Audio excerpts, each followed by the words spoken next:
you guys ready? So make sure you grab your seats, buckle up, keep all your hands and arms inside the vehicle. We're ready for a nice ride. So I can say that before we start the official meeting, right? So my name's Liz and I'm an alcoholic. Please join me in the serenity prayer. Thank you, God. Grant me the serenity to accept the things I cannot change, the courage to change the things I can, and the wisdom to know the difference. Awesome. All right, I'd like to remind everyone that this meeting is being live streamed. That means that if you can't make it for some reason down here and you want to catch a meeting at 6:30 on a Tuesday, jump on our website and you can be here with us in spirit. Today is Tuesday. Welcome to the Tuesday night alumni speaker meeting. Who is it their first time? First time. Awesome. Welcome. We're glad to have you. Like I said, we do it every Tuesday night, 6:30 to 8. We do switch back and forth between AA and NA. Tonight's AA, so let me read the AA preamble. Alcoholics Anonymous is a fellowship of people who share their experience, strength, and hope with each other, that they may solve their common problem and help others to recover from alcoholism. Our primary, the only requirement for membership is a desire to stop drinking. There's no dues or fees for AA membership. We're self-supporting through our own contributions. AA is not allied with any sect, denomination, politics, organizations, or institution. It doesn't wish to engage in any controversy and neither endorses or opposes any causes. Our primary purpose is to stay sober and help other alcoholics to achieve sobriety. We kindly ask for your cooperation in making this a good experience for all who wish to hear the message. Please respect the speakers and the meeting by not talking during the readings or where people are sharing. During the break, feel free to help yourself to coffee, water, and snacks. And we've asked Randy to come on up and read a portion of chapter 3. Let's give Randy a round of applause.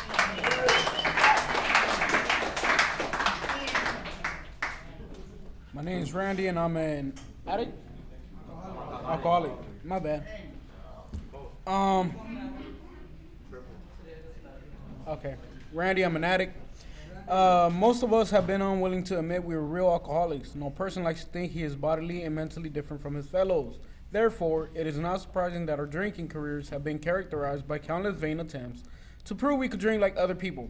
The idea that somehow, someday, he will control and enjoy his drinking is the great obsession of every abnormal drinker. The persistence of this illusion is astonishing. Many pursue it into the gates of insanity or death. We learned that we had to fully concede to our innermost selves that we were alcoholics. This is the first step in recovery. The delusion that we are like other people, or presently maybe, has to be smashed. We alcoholics are men and women who have lost the ability to control our drinking. We know that no real alcoholic ever recovers control. All of us felt at times that we were regaining control, but such intervals, usually brief, were inevitably followed by still less control, which led in time to pitiful and incomprehensible demoralization. We are convinced to a man that alcoholics of our type are in the grip of a progressive illness. Over any considerable period, we get worse, never better, getting better. We are like men who have lost their legs. They never grew or grow new ones. Neither does there appear to be any kind of treatment which will make alcoholics of our kind like other men. We have tried every imaginable remedy. In some instances, there has been brief recovery, followed always by a still worse relapse. Physicians who are familiar with alcoholism agree there is no such thing in making a normal drinker out of an alcoholic. Science may one day accomplish this, but it hasn't done so yet. Go science. Despite all we can say, many who are real alcoholics are not going to believe they are in that class. By every form of self-deception and experimentation, they will try to prove themselves exceptions to the rule. Therefore, non-alcoholic.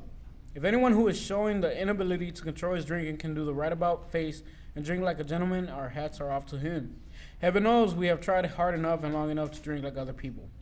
Here are some methods we have tried.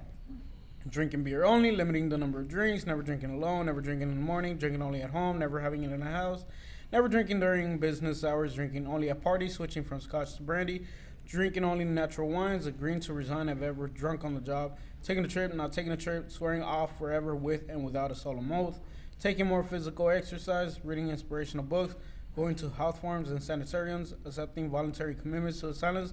We could increase the list ad infinitum.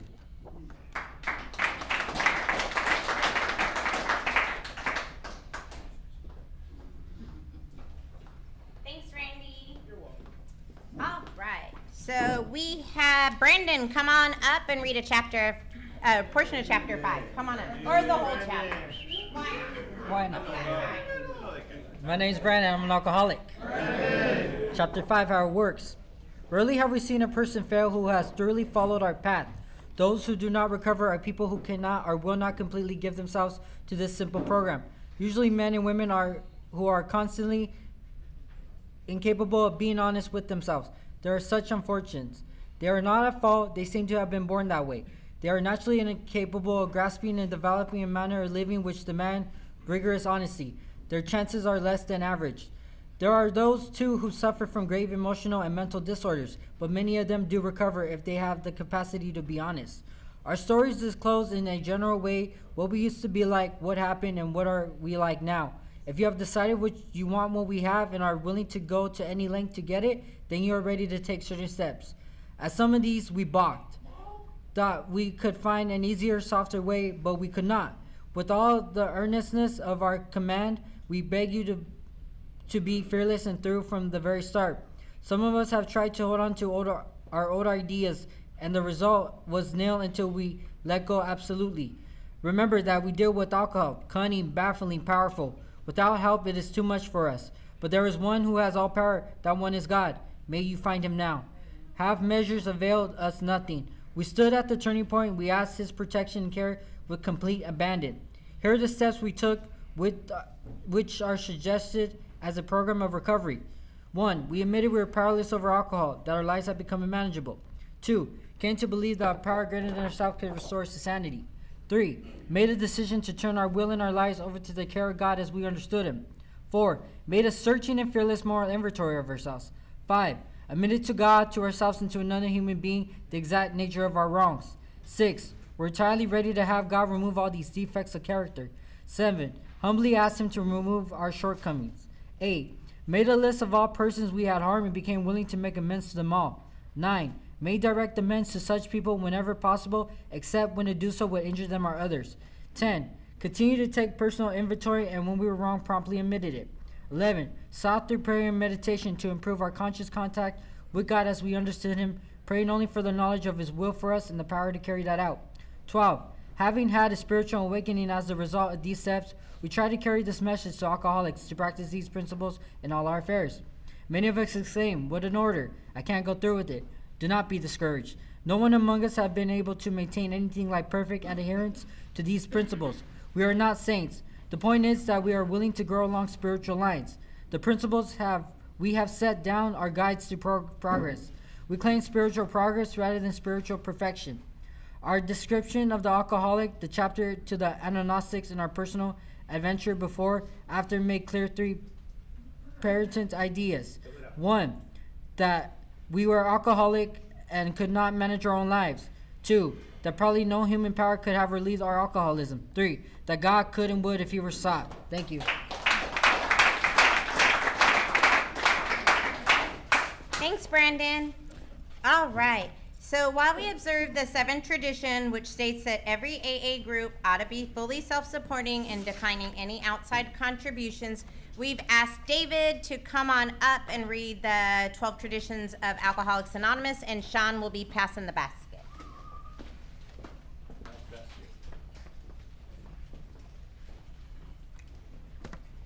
My name is David. I'm an alcoholic. The 12 traditions of Alcoholics Anonymous. Number 1, our common welfare should come first. Personal recovery depends upon AA unity. Number 2, for our group purpose, there is but one ultimate authority, a loving God, as he may express himself in our group conscience. Our leaders are but trusted servants. They do not govern. Number 3, the only requirement for AA membership is a desire to stop drinking. Number 4, each group should be autonomous except in matters affecting other groups or AA as a whole. Number 5, Each group has but one primary purpose: to carry its message to the alcoholic who still suffers. Number 6, an AA group ought never endorse, finance, or lend the AA name to any related facility or outside enterprise, lest problems of money, property, and prestige divert us from our primary purpose. Number 7, every AA group ought to be fully self-supporting, declining outside contributions. Number 8, Alcoholics Anonymous should remain forever non-professional, but our service centers may employ special workers. Number 9, AA as such ought never be organized, but we may create service boards or committees directly responsible to those they serve. Number 10, Alcoholics Anonymous has no opinion on outside issues. Hence, the AA name ought never be drawn into public controversy. Number 11, our public relations policy is based on attraction rather than promotion. We need always maintain personal anonymity at the level of press, radio, and films. Number 12, anonymity is the spiritual foundation of all our traditions, ever reminding us to place principles before personalities. Thank you.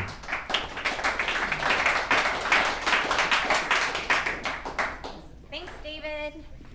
All right, so the format for this meeting is we're going to have a 10-minute speaker, then we'll take a 10-minute break.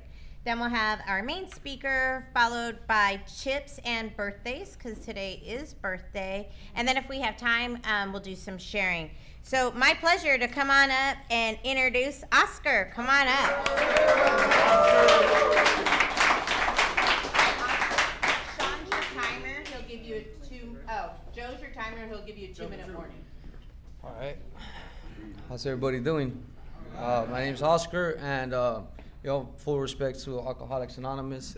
My name's Oscar, and I'm a grateful recovering addict. I'll start off with I'm gonna start off with a little prayer. Give a little moment to a silence for the addicts and alcoholics who are still suffering.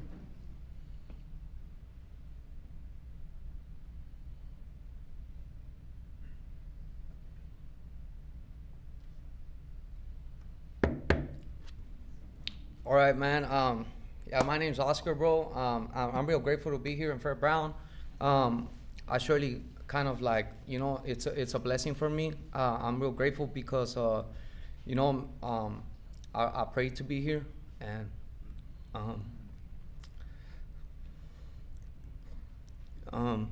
this door opened for me, thanks to God. I hope none of you despise me for my story. My story. My higher power is a big part of my story.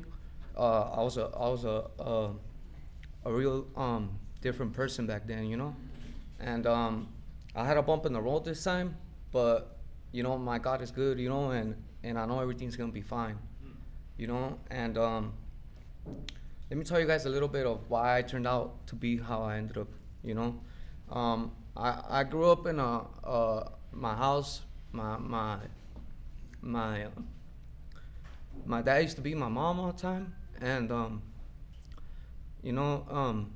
it was kind of hard, growing up like that. I was a smart kid, but I used to go outside and hang out with my neighbors, with the homies. I grew up in the hood in Southgate, and I used to just hang out with my homies because I didn't want to be in the house, At a young age, I didn't want to deal with it, so I used to go hang out outside, or I used to spend time in school, and spend my time in school, staying after school programs. And the least I could be home, the better for me, because I didn't have to deal with it, I didn't have to deal with my dad beating up my mom and hitting her and stuff like that. So then also after that, another reason why, at 15, I had a girlfriend. Then I ended up becoming a dad, but me and my the mother of my daughter, we were into drugs together. I lost her to the drugs. She's a heroin addict, and she left my daughter when she was 2 years old. So, it was really hard for me to take that role as a father, because I didn't know how to be a dad, because my dad never showed me how to be a dad. You get me? And I was afraid. I had fear inside me to be a dad, you know? So I used gangs and that lifestyle, you get me, to run away from my problems. You know, so I used that to run away from my problems, and you know, I was in the lifestyle. I was in the lifestyle for a cool amount of time. I started gangbanging when I was like 15. You know, I used to tag when I was younger. I used to steal my dad's weed when I was like 10 years old. I used to go in his drawers. He had like cocaine and everything. I used to steal his weed, smoke his bud. He never found out about that one. I used to steal his weed and everything. And you know, I grew up real fast, real young. You know, and I used to have fun hanging out with the homies. It was like a thing to do. You know, I grew up right there. I was always like the youngest one, where like all the other people were like older than me. And like, it's funny because now that I'm older, like all those people, like they're not even around no more. They're all like married and they all got like their whole life together. And like, it's funny because I'm like, man, well, I feel like the middle child, you know? I stayed by myself, you know? Everybody moved on with their lives. But I stayed stuck in the same hole. I stayed stuck in the same lifestyle. I stayed stuck going to prison. I stayed stuck going to jail, going to sober livings, not being a dad to my daughter. I stayed stuck being an addict, you get me? Doing drugs. That was my lifestyle. That's what I stayed stuck doing, you get me? For like a big period of my life, since I was like 15. And it was, now that I can identify those things, you get me? I just did my third step, and I realized that all I want is to have a relationship with my higher power. I just want to be clean, and I just want to be a dad to my daughter, bro. You get me? And I'm real grateful to my higher power. I give all honor and glory to him. You get me? Because like everything I have is because of him, you know? Like whatever I have inside of me is because of him. And I'm real grateful because once he came to my life, he changed my life. You get me? He changed the way that I thought. And he took me out of that captivity. You get me? I don't gangbang no more, you know? You know, I don't. I left that lifestyle behind. You get me? I don't let myself be peer pressured by a certain group of people or by a certain man to peer pressure me. No, I'm my own man. And my higher power showed me how to be that. My higher power showed me how to be independent, how to depend on him, and how to move on in my life, and how to make better choices for my life. You know, this time I had a really big bump on like a really big bump, you know, a really big, like, it was just a really big slip, you know, but I'm grateful to be here today because, you get me, I'm grateful to be in recovery.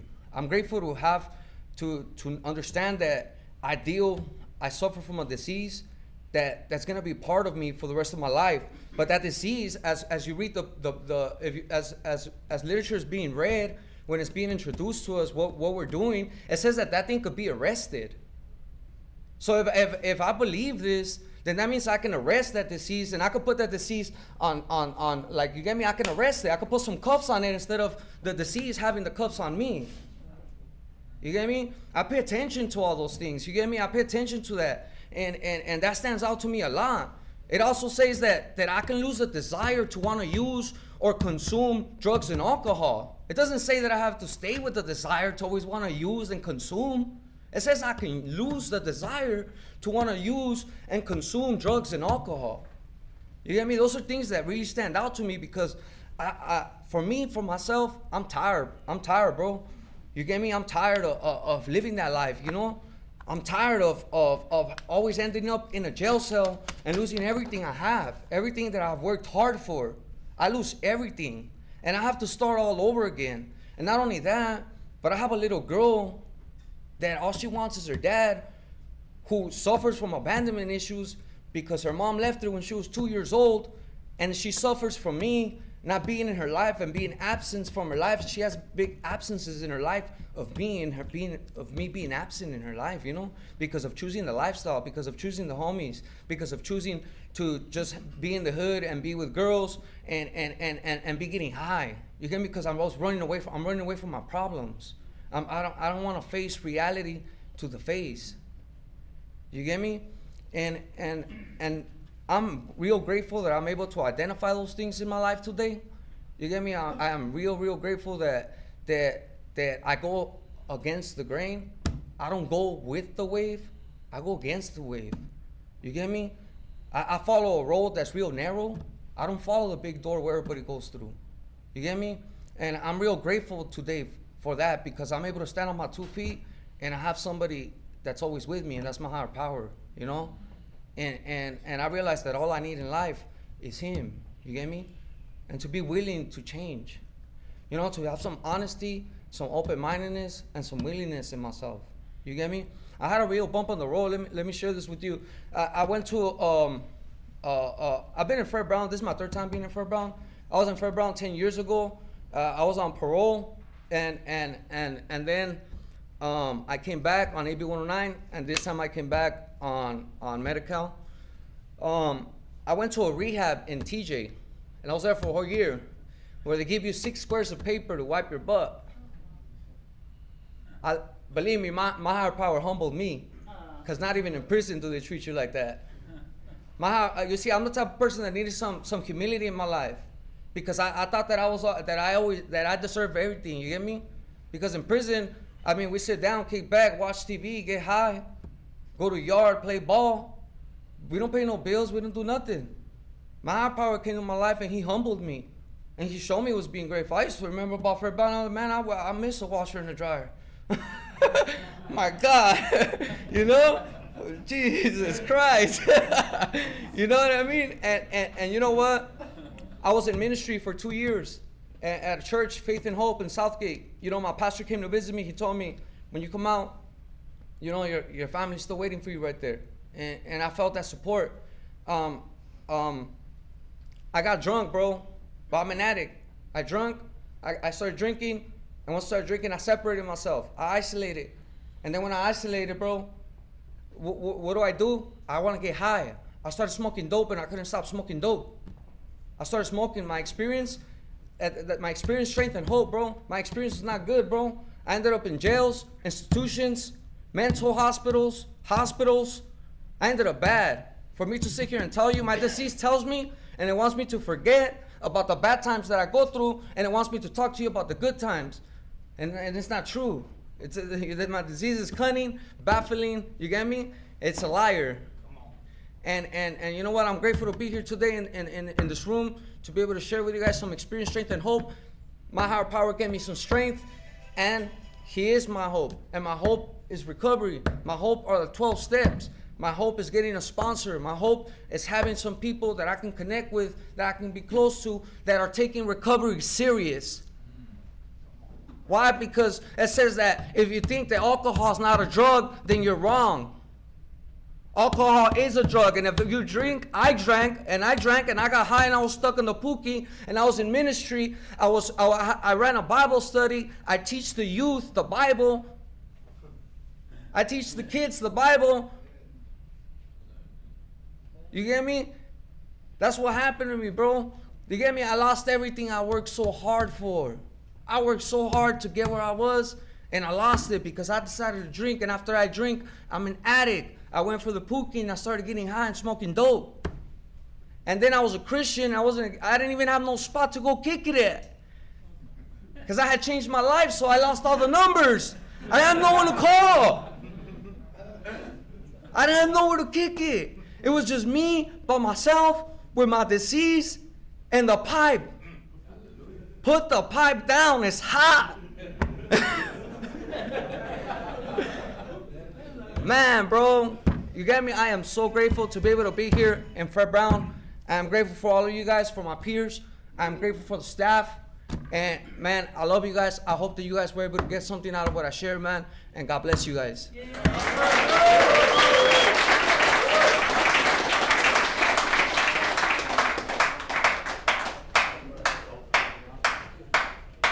Oh, let's give Oscar another round of applause.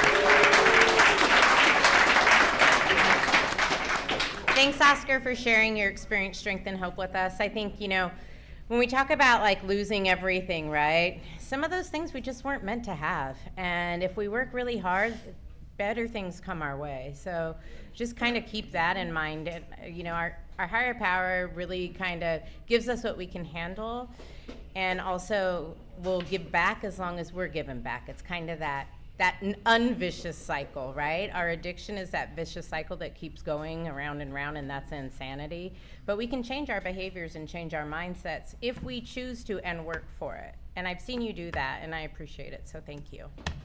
All right. 10-minute break?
I enjoy being in the history too. I like being on the balance sheet.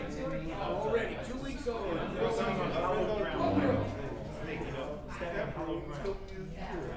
You have it in for us.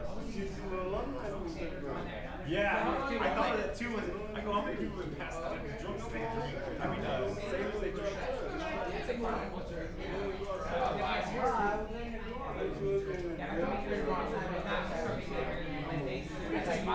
Good to see you, man. Yeah, we'll be weeks in the program and some go on to the movie.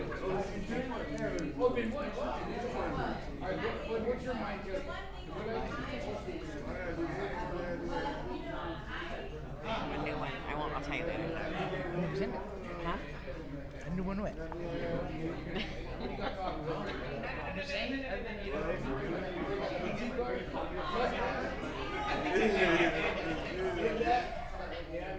One more day, man. Hey, that would have been cool. They took it. On your last day?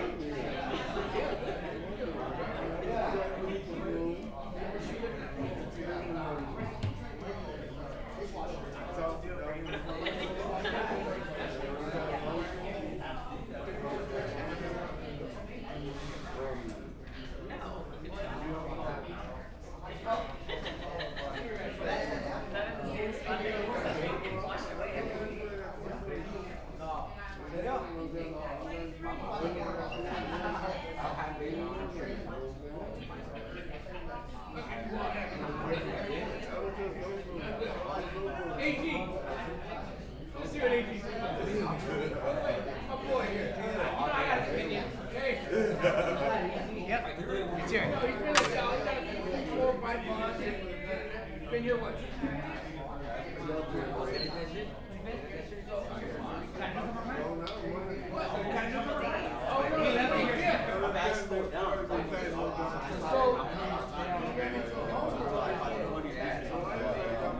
Oh, you've been talking the whole time? She wants to get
We just need to put some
All right, you guys, we're ready. Our intermission is over. Find your seats, please.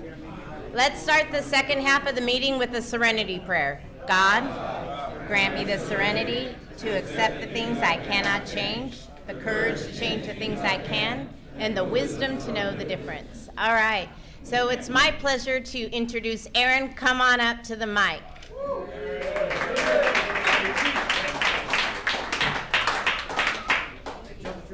And Joe's your timer back there, half hour? Timer, got it.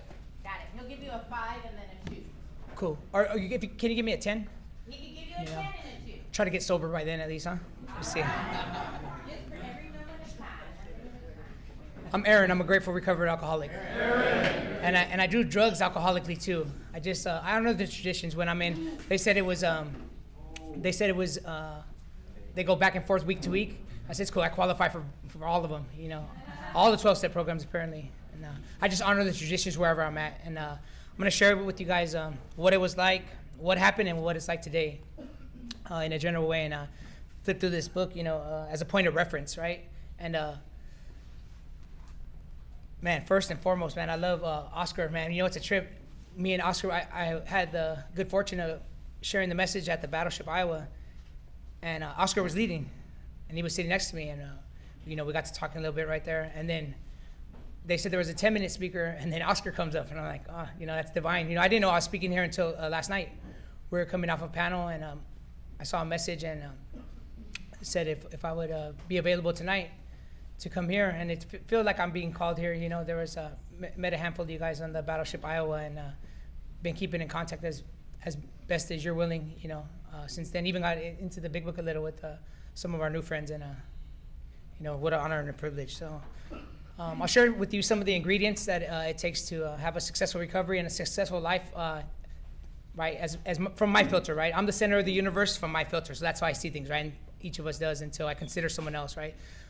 One of the ingredients was a sobriety date, and my sobriety date is 5/4/19.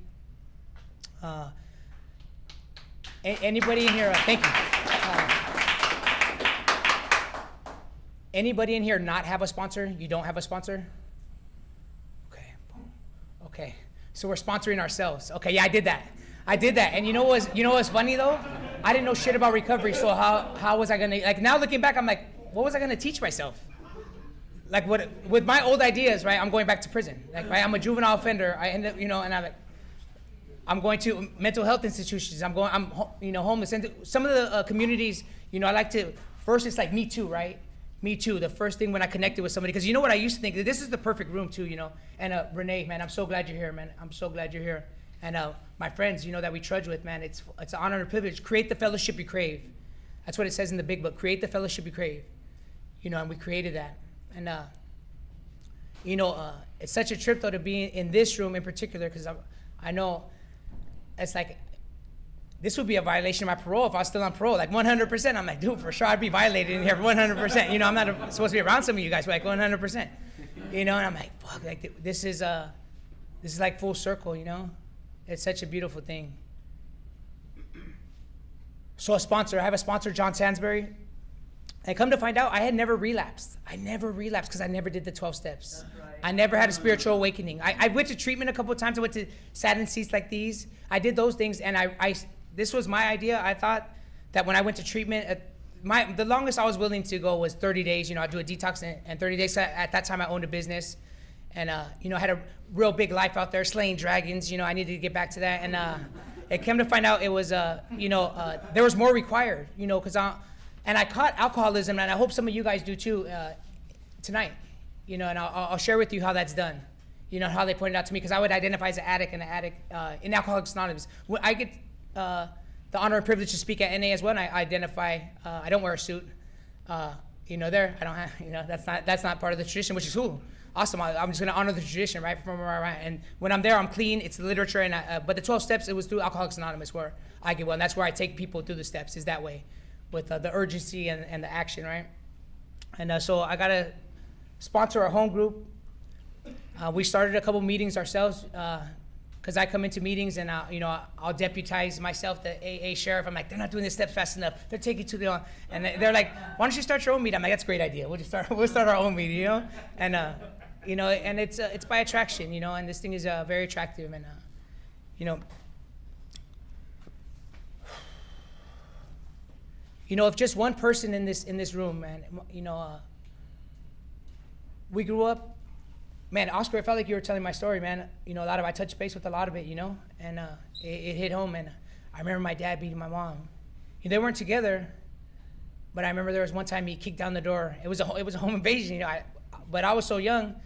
I remember my mom was like trying to put up some resistance, and you know, she couldn't do anything. And I wanted to go with my dad. I was like 5 years old, and my brother, he has a different dad, and he was trying to like hide me, and I'm like, I'm going with my dad, you know. And I remember we went back to the projects, and I remember, you know, there was light shined at us. It was cops, and then I remember we went to a funeral, and then I remember there was a shooting in front of the funeral. You know, there was a discrepancy up front, and I'm like, you know, I remember telling my aunt, she's like, you remember that? I'm like, I don't think you forget something like that, you know what I mean? You had a funeral, someone else is dying, you know? And, you know, I remember those things, and, you know, my dad overdosed when I was 10 years old, you know, and that doesn't make me an alcoholic. You know, there's just some red flags, you know, you might want to take a second look at that, right? And my mom, you know, she took us out of the projects, and she moved us to the beach area. And, you know, my family looks like a lot of you guys, you know, they look just like you, and I'm probably cut from a similar cloth, right? And, you know, I would ask if anybody's been in jail here, but that's clear, right? I know the answer to that. We've been, yeah, right?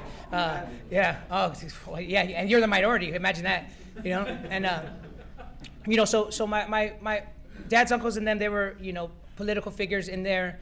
And my dad and them were their arch rivals, and they were all street active, you know. So there was one that was in the political side up there, and there was the street, and we just were seeing, okay, those were my heroes, you know. Those were my heroes. That's who I looked up to, you know. And we subscribed to those ideas, and they taught us what they knew. They taught us where the main arteries were and how to sharpen things when we were little kids, before I even went to juvenile hall, you know. And I knew where the main arteries were. I knew how to sharpen objects, you know. I knew, and it allowed me to thrive in those environments, you know, and to manipulate people to get them, you know. My counselor bringing me drugs, a correctional officer, you know, I was very good at manipulating. I still am, but just it's for influencing people in a good way now, you know. And the passion that I had, man, I love the lifestyle. You know, I love that lifestyle, you know. And you know, the money, everything that came with it, the respect, you know.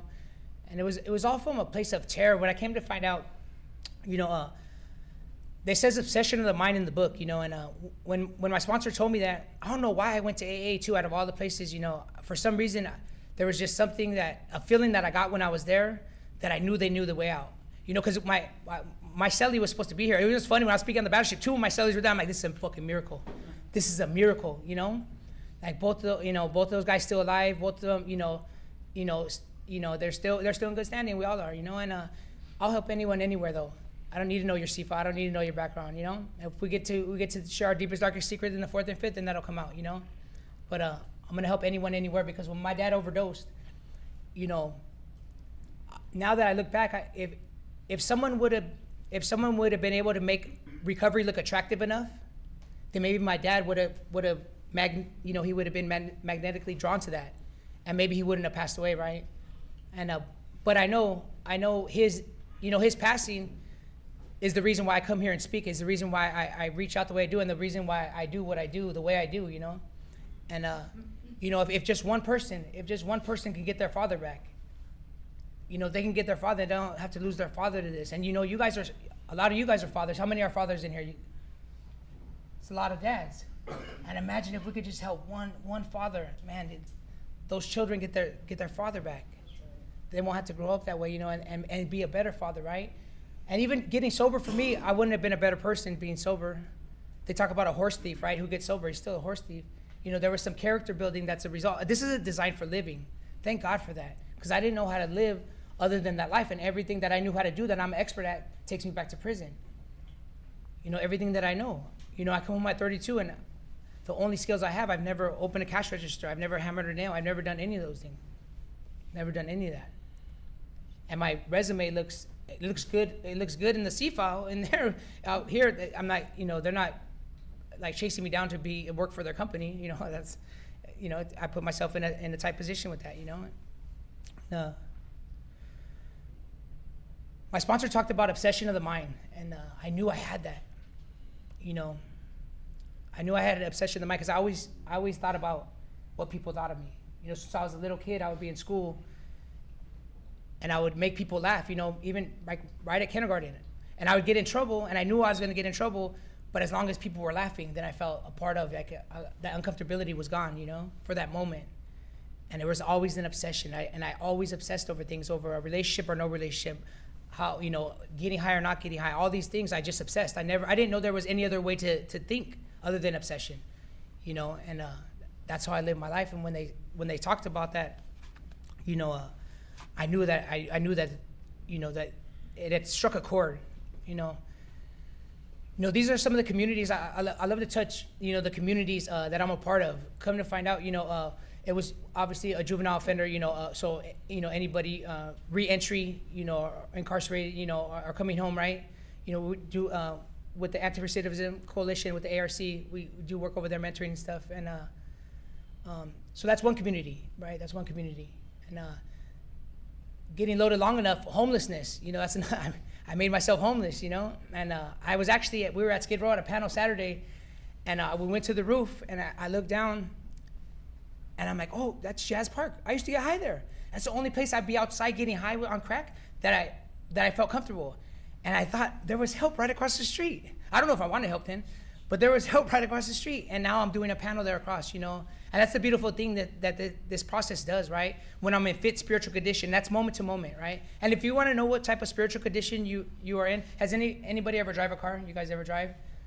Yeah, right, most of you, right? That's legally or illegal, yeah, it's all good. So you'll know what type of spiritual condition by how you drive.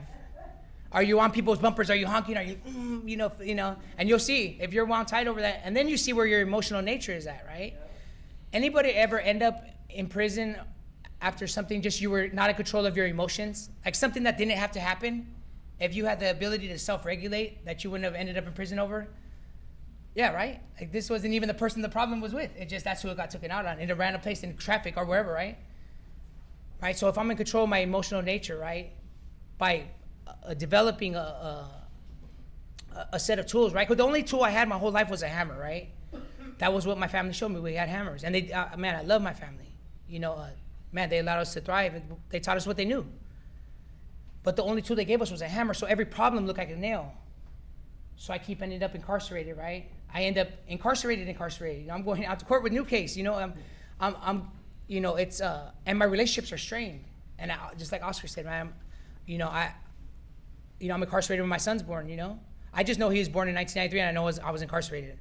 I can't now. Well, you could do the math at how old he is, but whenever somebody asks me, I'm like, he was. Now I know when he was born. You know, but it's like I wasn't there, so obviously I wasn't there. So no Father of the Year awards coming this way. Not this year, maybe next year. You know, and it's all good though. So homelessness, you know, re-entry. You know, anybody coming back from prison. Mental health, you know, I like to smoke. Too much of anything is just the right amount for me. Doesn't matter what it is. Well, PCP, I love that.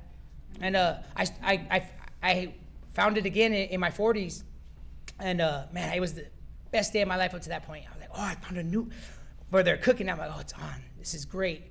And mental health, my mental faculties couldn't. I would be up so many days, you know, and then you add that, you know, I'm already starting to, you know.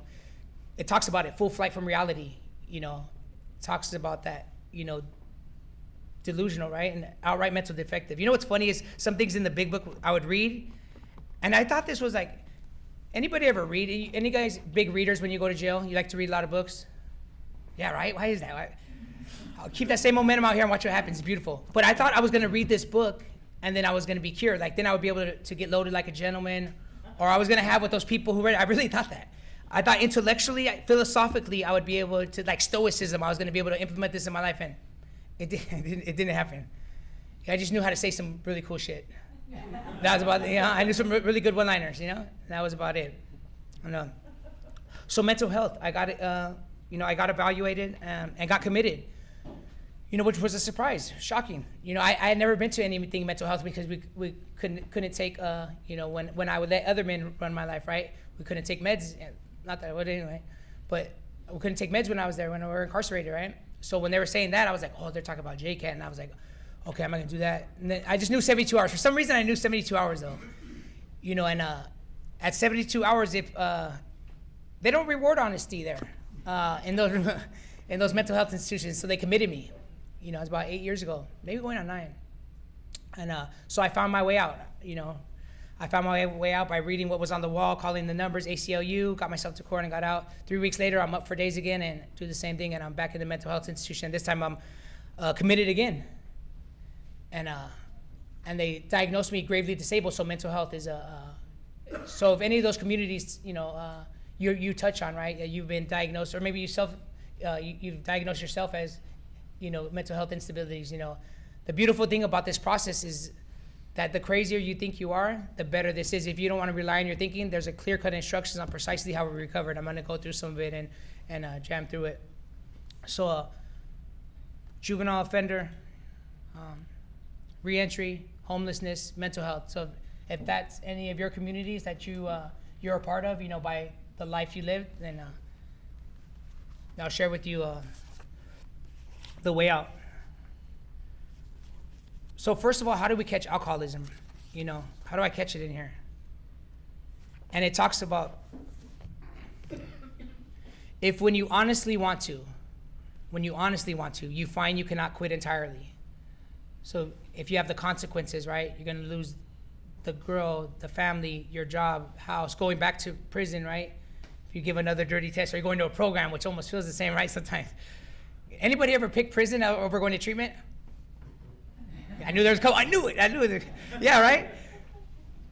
You might be the real one. Let's see. You might have what I have, you know? So if when you honestly want to, you find you cannot quit entirely. And then, you know, the words in here, I had to look a lot of them up, and I still do. So entirely, what does entirely mean, right?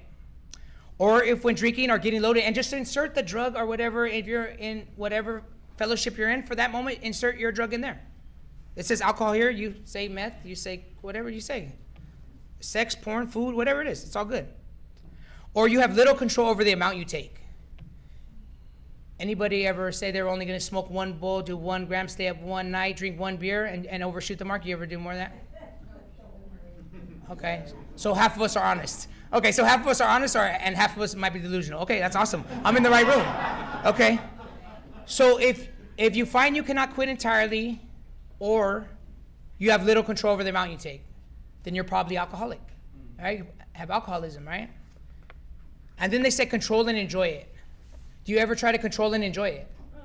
You know, I'm not gonna do it before work. I'm only gonna do it on the weekends. Only, you know, anybody ever try that? Control and enjoy it? Yeah, there we go. Okay, guess what? Welcome home. You're here. And what's cool is once you identify a problem, we can offer you the solution. Until there's a problem identified, there's nothing we can offer you. You haven't clearly identified the problem. So now we know, okay. Then they said obsession of the mind, and only somebody, you don't have to raise your hand for that one. Obsession of the mind, only somebody who's had an obsessive mind or continues to still have obsession of the mind knows what that is, right? So now we have alcoholism. It's awesome. All right, and then they'll talk about the different types of alcoholics, right? And it talks about it in the doctor's opinion.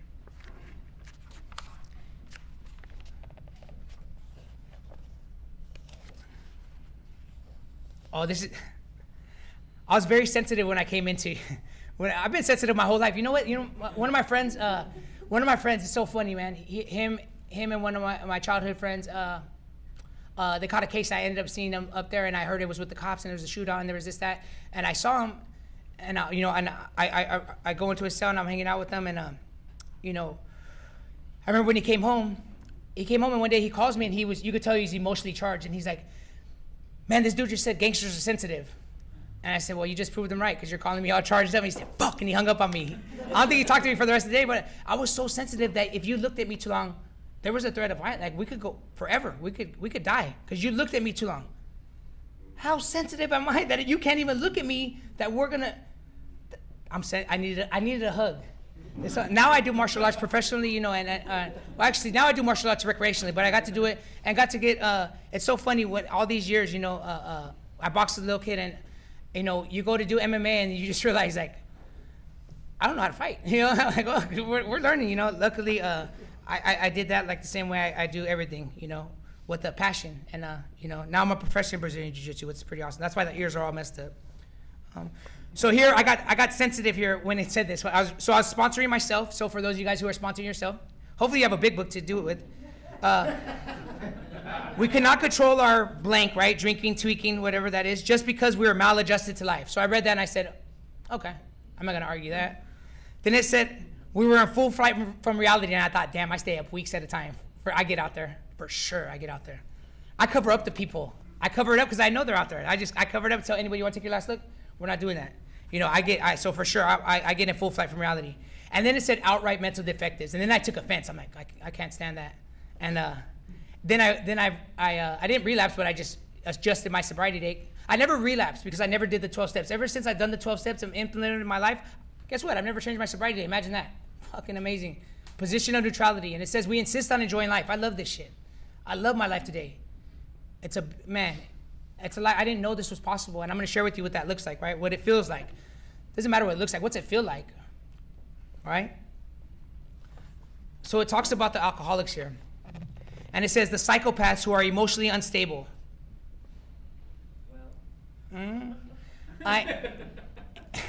Okay, so that's one. They are always going on the wagon for keeps. They are over remorseful and make many resolutions but never a decision. Right? I never make a decision to get help. I never make a decision to make a change, right? Then there's the type of man who is unwilling to admit that he cannot take a drink or do whatever he does, right? He plans various ways of drinking. Anybody ever plan various ways of drinking? Switch their, I thought it was the crack that was the problem. I was like, meth seems a little more recreational. I could talk on it. I could be a little more outgoing. You know, it seems like some guys are getting things done, taking them apart and putting them back together. You know, and I'm like, okay, you know, maybe I'll be more productive. You know, I thought, but I definitely did that, right?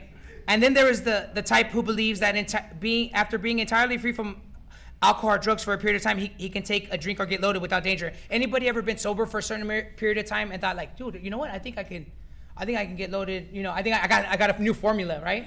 Yeah, right? Okay, so those, and then there's the manic depressive type.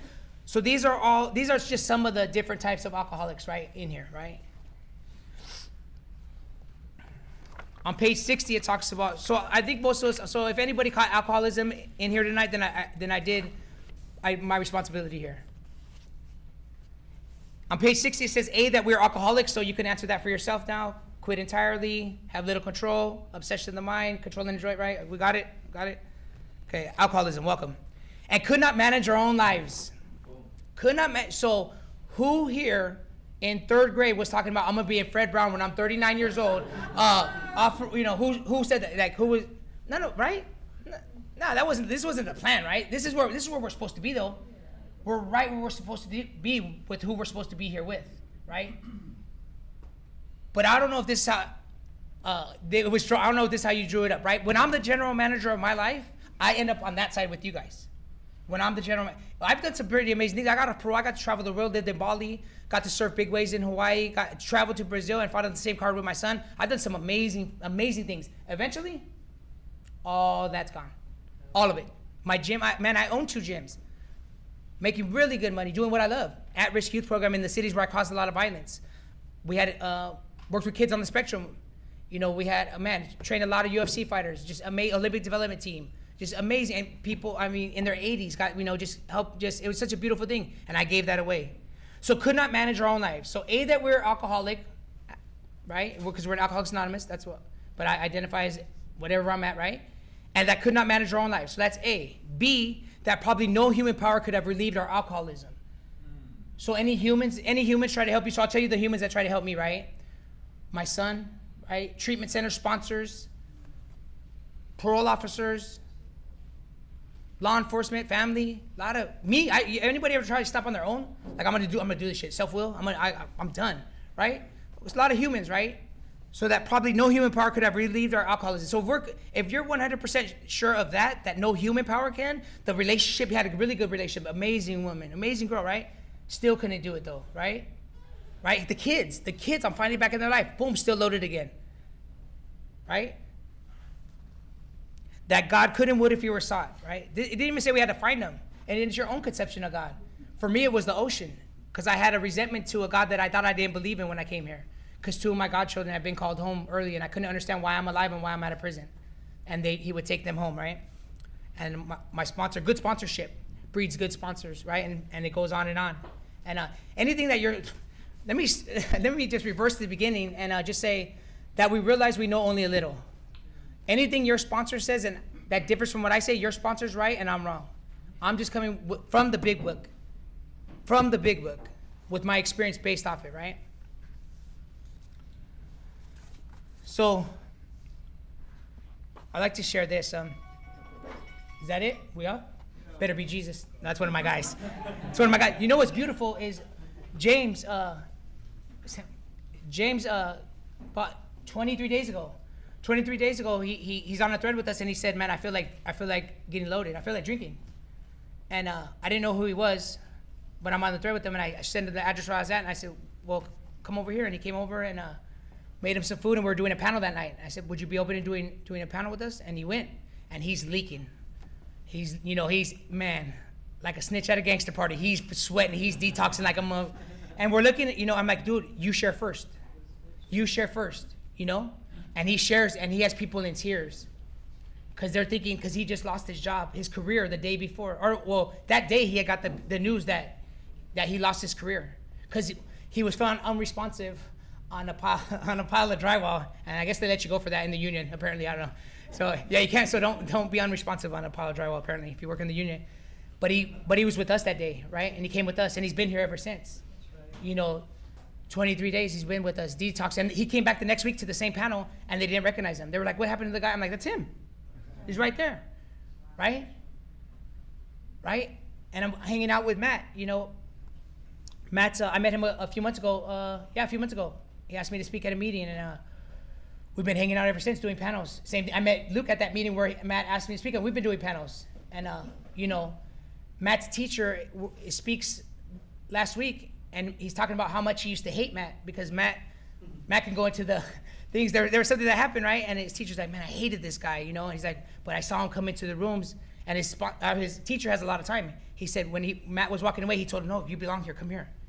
He got to bury that hatchet. Now they have a beautiful friendship. There was a woman that was unresponsive when Matt relapsed, and we've heard the story, right?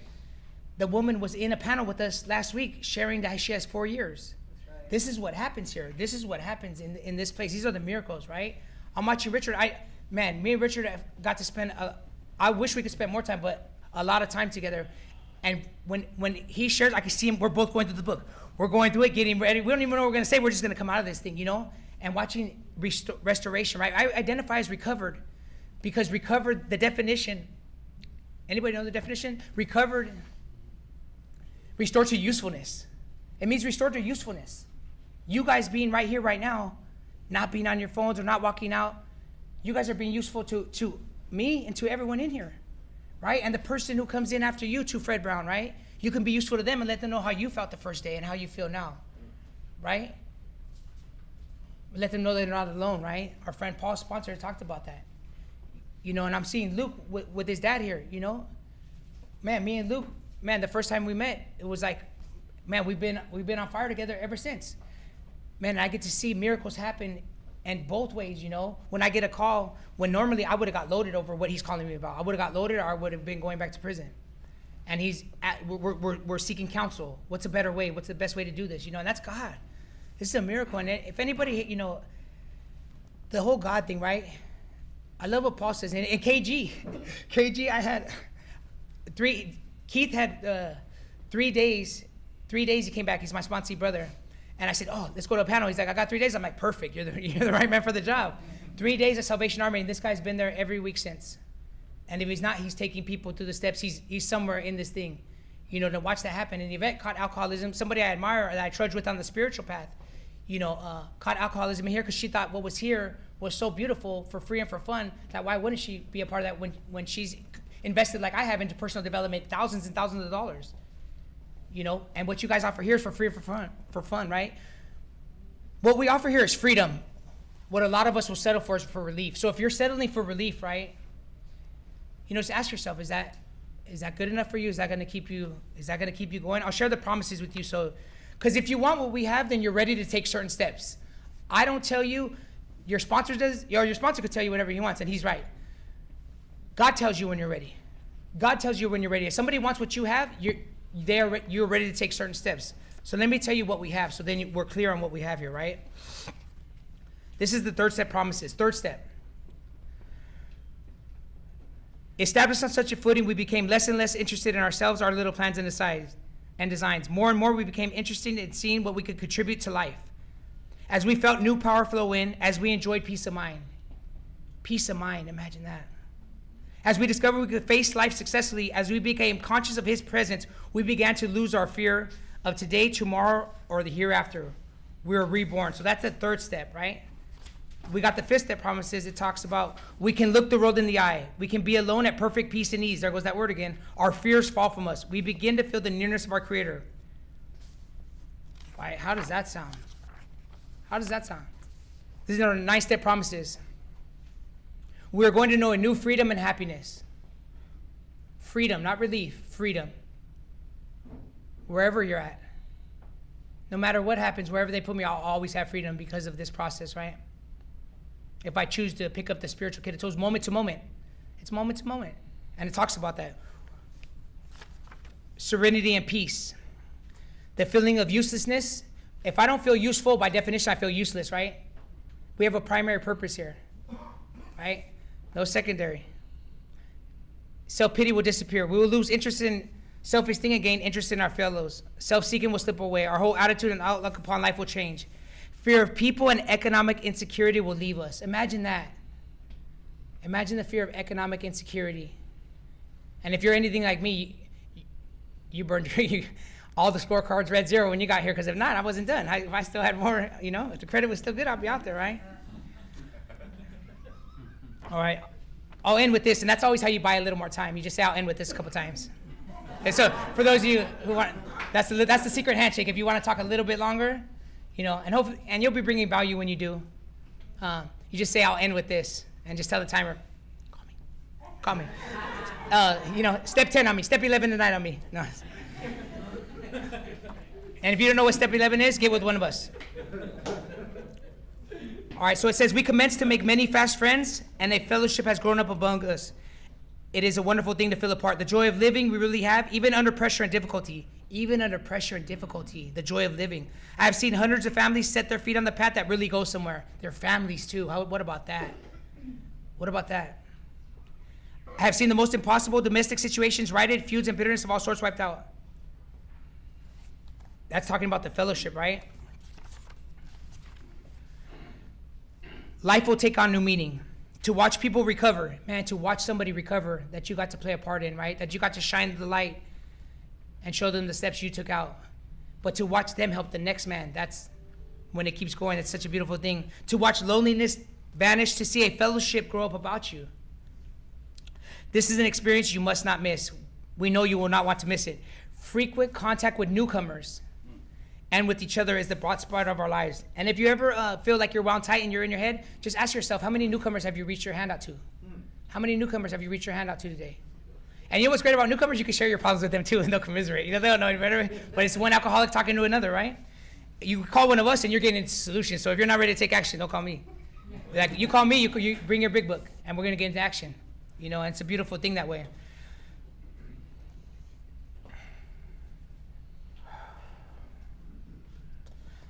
I wanted to share on this because of how important it was to me, because I try to think of what somebody could have said, even if you don't want to recover, even if you don't want to stay with us.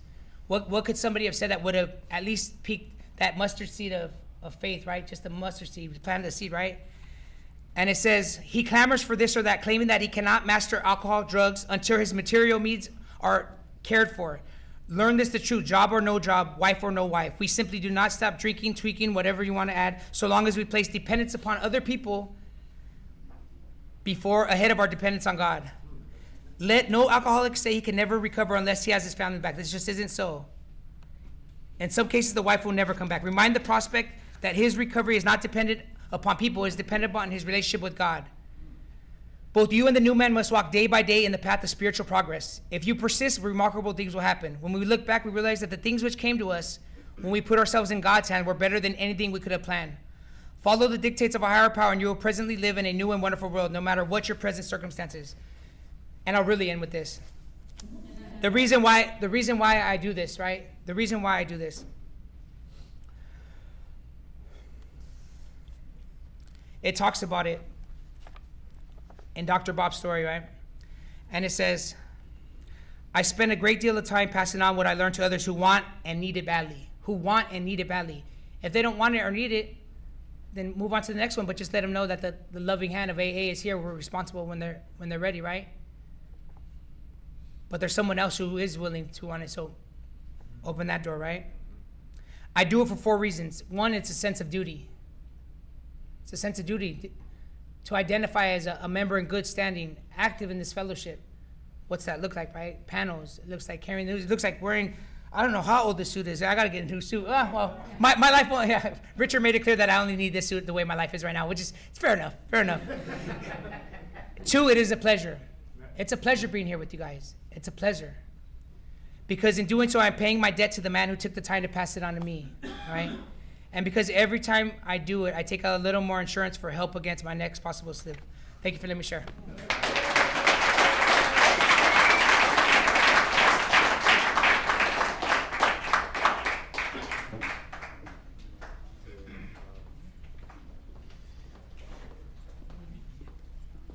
Let's give Aaron another round of applause. Thank you so much, Aaron, and bringing your friends. You guys are welcome here anytime. I really appreciated it, and I love it because you expressed and shared the big book with us in a different way. And I think that for me, that's what recovery is about, is perspective. And every time you hear someone's message, hopefully you take a little bit with you. And that's one of the gifts of recovery. So thank you for sharing your gifts with us. Appreciate that. Appreciate it. All right, let's carry the momentum. Come on up, Red. Let's celebrate. What's up, guys? My name's Michael. I'm an alcoholic addict. I'm also your chip chick at this meeting. Nice boss. Sweet box. Here at Front Ground Recovery Services, we'd like to celebrate various lengths of sobriety, starting with the most important person in the room, the newcomer. With anyone with 29 days or less, like to come up. And sadly, we don't have any more newcomer chips, but we're in the process of getting them. But you can always get a hug. Big hug. Yeah, let's go. Let's go.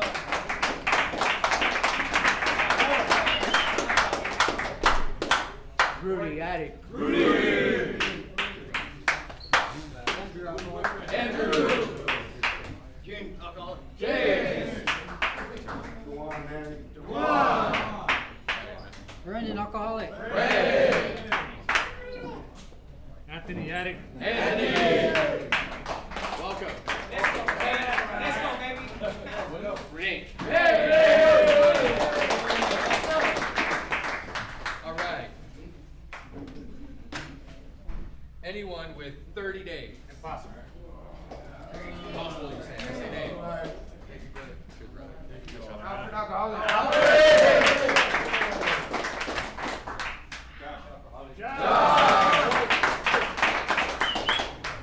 Michael, alcoholic. There you go. Angel, alcoholic. Angel. Brandon, alcoholic. Brandon.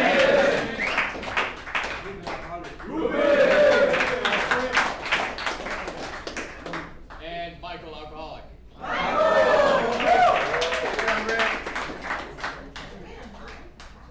Anyone with 60 days? 60 days. In a row? That's right. Back to back.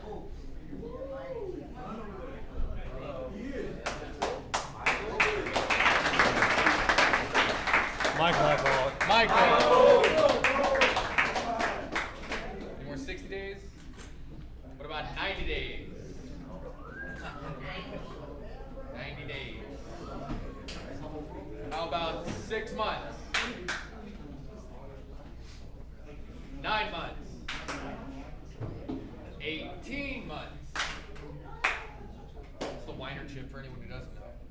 We also celebrate birthdays at this meeting, and we are celebrating last month's birthdays tonight, even though it is July 1st, but let's do it anyway. Anyone with 1 year? 2, 3, 4, 5, 6, 7, 8, 9, 10 to 15, 16 to 25, 26 to Bill and Bob. And I guess there's no birthdays. Wow, surprising. Anyone with a year or more, please raise your hand. Take a look around the room. Just goes to show that this program does work. Thank you for letting me be of service.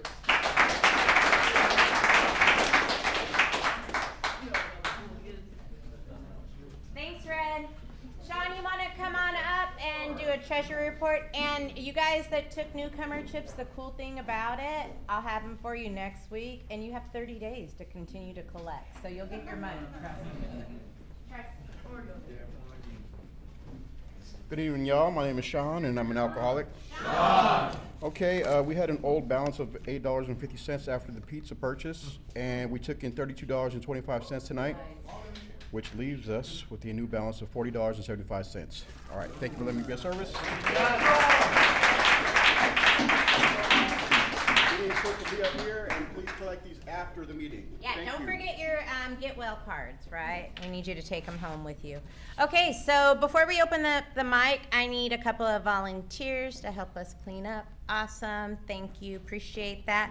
All right, the mic's open. Who's coming on up? You want to come share? Come on up.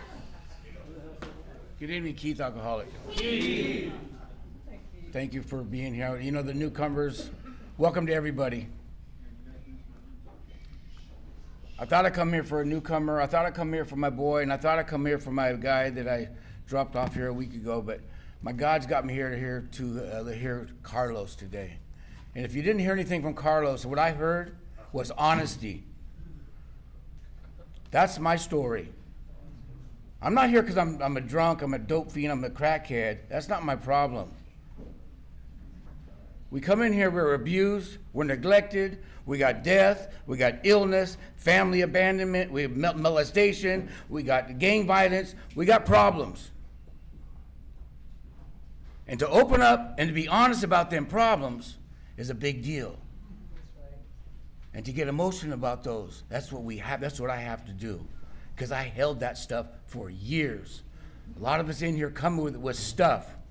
And it's right here in our 12 steps. The solution: get open, get honest, get vulnerable, get useful, get emotional, get that spiritual awakening, get happiness, get your life back, be useful, help others. That's what I heard. I'm here for you. Thank you for letting me share.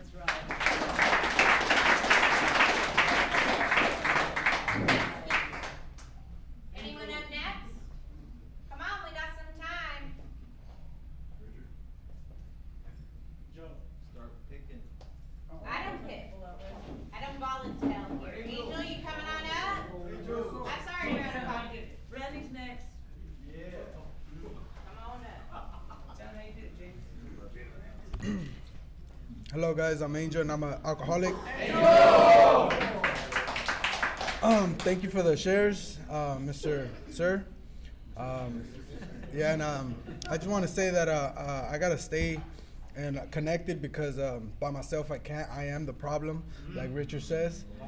Alcohol just enhances my problem. It makes it worse. I flip out. I crash out. I'm a crash dummy. That's who I am, you know, and you know, I don't know how to live life because, you know, I poor me, you know, it's always, you know, I always put the blame on everybody else except me, you know, and I'm learning. AA is teaching me to be responsible and like, you know, to own up for my shit, you know. It's not nobody else's problem. Like I look at like so many people that had a rough childhood and became these great people, you know, and like that little thing makes me think like, oh shit, it's not where you came from. It's not like it's oneself, you know, that you know, it's the problem, you know, not society. It's not, you know, it's none of that shit, you know.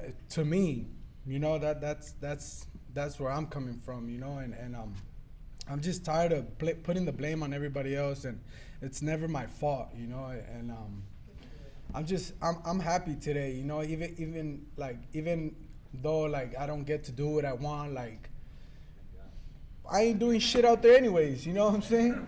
I'm not doing shit. Like I'm not doing shit. I was just a burden to everybody, you know. And like I'm just tired of it, you know. It's time to grow up and you know,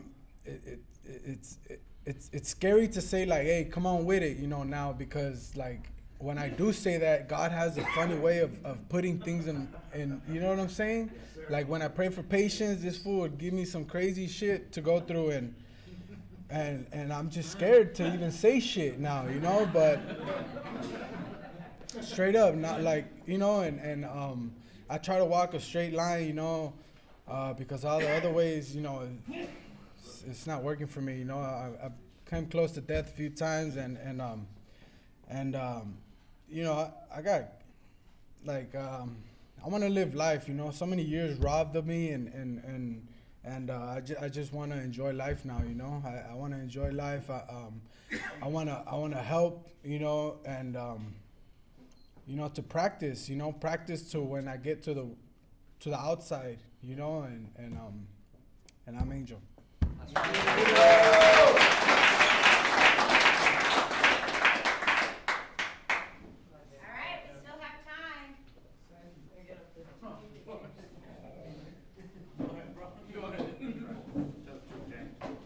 My name is James. I'm an alcoholic. James. Thanks for having us here today. Like Aaron was saying, I got 23 days sober today. Yeah. And you know, I got a sponsor. Aaron's my sponsor. I got a good group of guys that I hang out with. And I just I dove head first into this thing, you know. Let's see.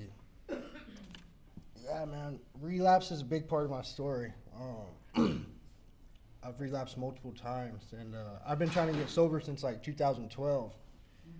And I'm 30 years old. I've done all types of shit because of alcohol and drugs. I caught my apartment on fire, tried to kill myself, burned the apartment down with me inside of it in Torrance. I jumped out the window before it burned all the way down, obviously. But, you know, I did time behind that. I got out, and I still kept, you know, running. That shit didn't change nothing.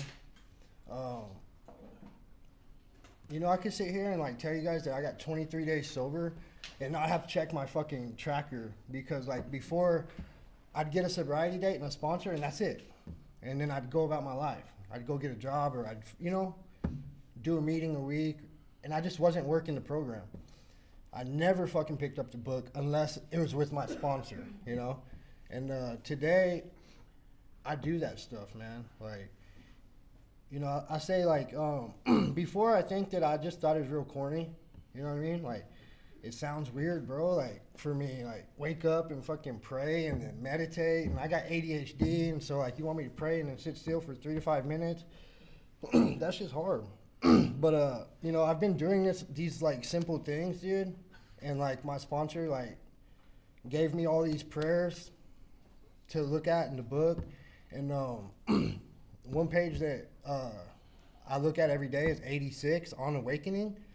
And then also when you retire at night, you know. And in that book, bro, like, it's all laid out right there. You know what I mean? And I'm pretty dumb, dude. So, like, if I can figure it out, I'm sure you guys can.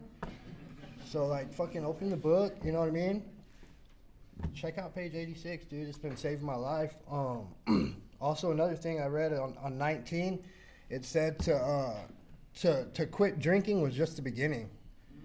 You know, and that really resonated with me because like I was just saying, that's what I would do, you know? I would quit drinking, I'd get a sponsor, pick up a book once a week, and I thought I was a shit, you know? I'd always, like, jump right back into work after having, like, a month sober. And like you were saying, you know, I just lost my fucking career, dude. Like, for me, a union's a career, bro, because that's a lot, dude. I had to take a test to get in, all this shit, a piss test, you know? And so that was my everything, bro. And I lost it, you know? But that's where I fucked up. My job was my everything. My sobriety should have been my everything. And so, like, this go around, people keep asking me, and my friends are like, hey, bro, like, so what's up? Are you back into work, this and that? I'm like, nah, bro, like, that's not my worry right now, you know, because that's what I've done in the past, and every time I've done that, I've always failed. So it's like, this go around, I want to try something different, you know? So I got my ass on unemployment, EBT, and I'm fucking working my program, dude. You know what I mean? Because without this fucking program, I always fucking relapse. Every time I lose my job, I'll burn my apartment down, some shit, you know? And yeah, dude, I'm trying a different way. I'm literally putting my fucking life in these guys' hands and letting them fucking show me the way because I don't know how to do it, you know? And with that, that's all I got. Thank you.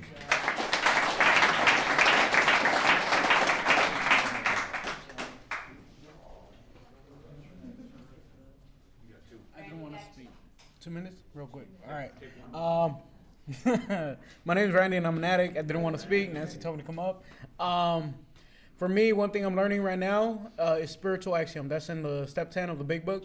It's when you think one person is wrong, you're also wrong. So let's say someone does something wrong to me, I'm wrong for hating on them.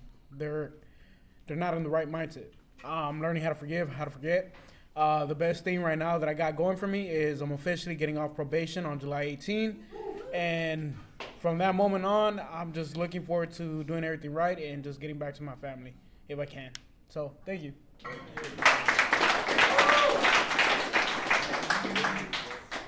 Just a quickie.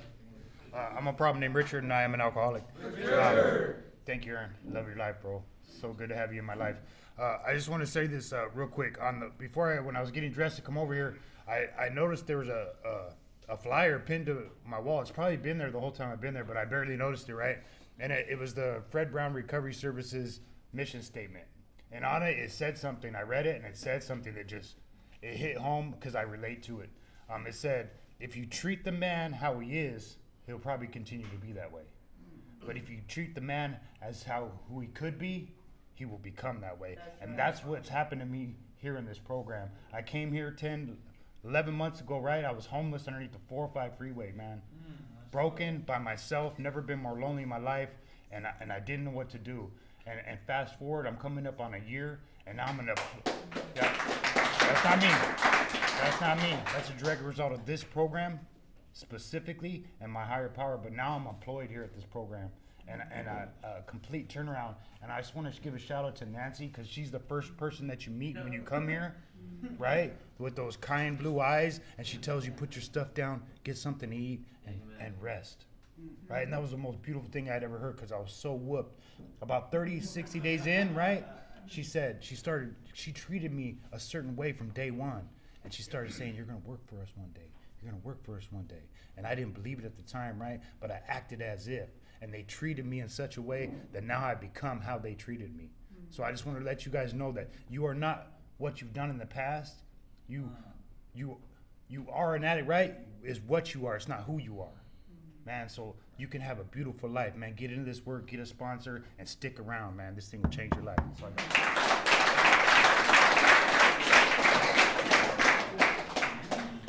All right, before we pray out, I just want to thank Oscar, our 10-minute speaker, Aaron, our main speaker. Thank you very much. Everyone and all of you guys that make this meeting happen, we couldn't have it without you, so I appreciate that. Don't forget, I'm not your mom. Clean up your shit so we can get the F out of here. 7 a.m. is early in the morning. All right, oh, wait a minute. Hold on. Before I forget, Marcus. No. I know my limits, honey. It's no drink, no kids. My name is Marcus. I'm an alcoholic. A vision for you. Our book is meant to be suggestive only. We realize we know only a little. God will constantly disclose more to you and to us. Ask Him in your morning meditation what you can do each day for the man who is still sick. The answers will come if your own house is in order, but obviously you cannot transmit something you haven't got. See to it that your relationship with Him is right, and great events will come to pass for you and countless others. This is a great fact for us. Abandon yourself to God as you understand God. Admit your faults to Him and to your fellows. Clear away the wreckage of your past. Give freely of what you find and join us. We shall be with you in the fellowship of the Spirit, and you will surely meet some of us as you trudge the road of happy destiny. May God bless you and keep you until then. All right, let's link up. Well done, Marcus. Thank you. Well done. Well done. Come on. Are you a hugger? Okay. Me and you are.